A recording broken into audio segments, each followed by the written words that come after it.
Guys, welcome to Ashwini vlogs. నేను మీ అశ్విని. ఎలా ఉన్నారు అందరూ? నేనైతే చాలా అంటే చాలా బాగున్నాను. ఆల్రెడీ తమిళ చూసారు కదా, సౌత్ ఇండియా షాపింగ్ మాల్ లో కేజీసీఎల్ నడుస్తుందంట. అయితే నేను అమ్మ ఇద్దరం కలిసి వెళ్తున్నా. కానీ అమ్మ ఇంకా రాలేదు. అమ్మ ఊర్లో నుంచి రావాలి కదా. నేను ఇక్కడ నర్సంపేటలో ఉంటాను, మీకు తెలిసిన విషయం. ఇప్పుడు మేము షాపింగ్ మాల్ కి వెళ్లాల్సింది హన్మకొండకి. అయితే మా అమ్మ నర్సంపేటకి వస్తే నేను కూడా బస్ స్టాండ్ కి వెళ్లి ఇద్దరం కలిసి హన్మకొండ బస్ అయితే వెక్కాలన్నమాట. నేను ఎప్పుడో రెడీ అయిపోయాను. అమ్మ 1:30 కల్లా వస్తానని చెప్పింది. అందుకే 12:30కే రెడీ అయి ఉన్నాను, ఎందుకంటే వీడియో షూట్ చేసుకోవాలని చెప్పి. బట్ అమ్మ ఇంకా రాలేదు. ఆల్రెడీ ఇక్కడనే 2:30 అవుతుంది. బయట లేట్ గా వర్షం పడుతుంది. చిన్న గొడుగు బాటిల్లో వాటర్ పోసి అయితే కవర్ లో పెట్టాను. మా చిన్నోని రెడీ చేయడం ఆలస్యం. మనం వెళ్దాం దా అని చెప్పేసి నన్ను సతాయిస్తున్నాడు. లేదు నాన్న, అమ్మమ్మ రావాలి అంటే వాడు అసలు వినట్లేదు. చాలా టార్చర్ చేస్తున్నాడు. ఇక చేసేదేం లేక మా ఆయనకు కాల్ చేస్తే మమ్మల్ని బస్ స్టాండ్ లో డ్రాప్ చేయడానికి అయితే వచ్చాడు. బస్ స్టాండ్ లో అయితే డ్రాప్ చేసిండు, కానీ హన్మకొండ బస్సులు ఒక్కటి కూడా లేవు. 5 నిమిషాల కోటి వరంగల్ బస్సులే ఫుల్ వస్తున్నాయి. మా పెద్దోనికైనా మా చిన్నోనికైనా చదవడం ఏమో, కానీ ఇలా ఊళ్ళ ప్రయాణం తిరగడం అంటే మహాపిచ్చి. ఇక్కడ వాళ్ళు చూడండి ఎలా ఎంజాయ్ చేస్తున్నాడో.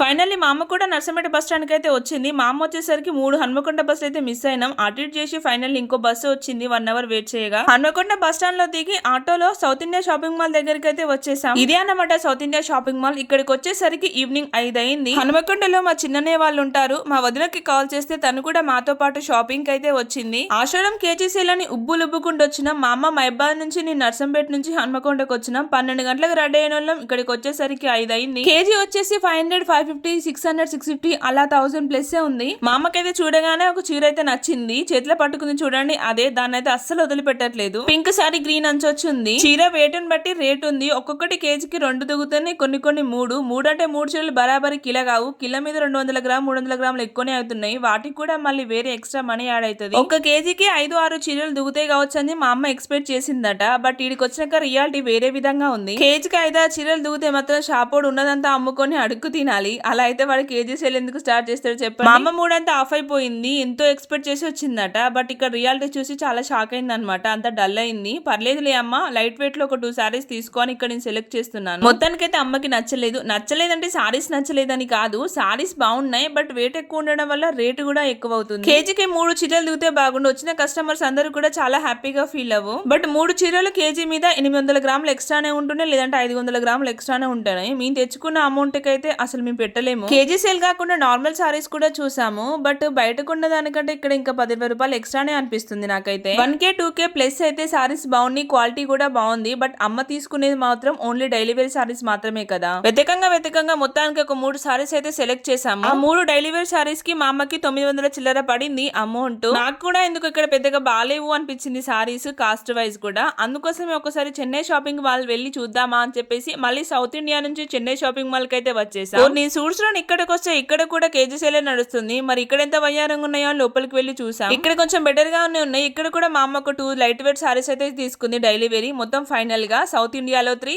చెన్నై షాపింగ్ మాల్ లో 2. ఇక్కడ మా అల్లుడు చూడండి ఎంత క్యూట్ గా 2 ఏళ్ళు డిఫరెంట్ గా వేసుకున్నాడు. షాపింగ్ అయిపోయినాక మా వదిన కూడా ఆటో బుక్ చేసుకుని వాళ్ళ రూమ్ కి వెళ్ళిపోయింది. మేము కూడా హన్మకొండ బస్ స్టాండ్ కి నర్సంపేట బస్ అయితే ఎక్కేసాం. మాకు బస్ స్టాండ్ లోనే 8:15 అయింది. షాపింగ్ కి వచ్చే ముందు నేను ఇంటి దగ్గరనే కొన్ని బఠానీలు బ్యాగ్ లో వేసుకొని వచ్చాను. ఇక్కడ మా అమ్మ తింటుంది. మా అమ్మ ఒకతే కాదు, మేము కూడా తినేసాం. ఫైనల్లీ మా జర్నీ అంతా అయిపోయి ఇంటికి వచ్చేసరికి 9:30 అయిందన్నమాట.